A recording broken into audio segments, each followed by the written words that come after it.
Attention to all senior citizens, kakapasok lang na balita, nanawagan si Senior Citizens Party List, Rep. Rodolfo Ompong Ordanes, na ilaan sa Universal Social Pension para sa mga senior citizens ang 92 bilyong bahagi ng 2026 national budget na nabito ni Pangulong Ferdinand Bongbong Marcos Jr.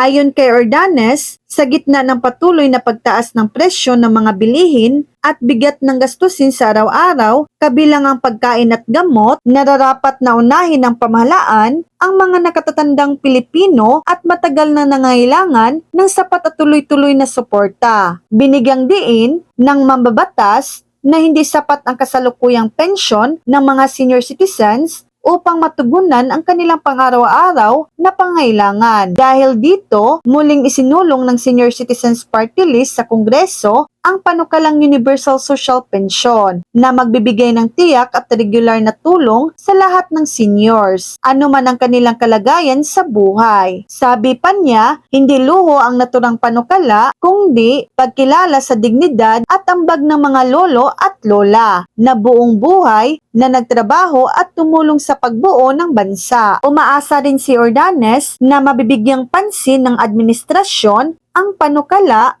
upang maibsan ang bigat ng pamumuhay ng milyon-milyong senior citizens sa buong bansa. So yan lang po ang latest update.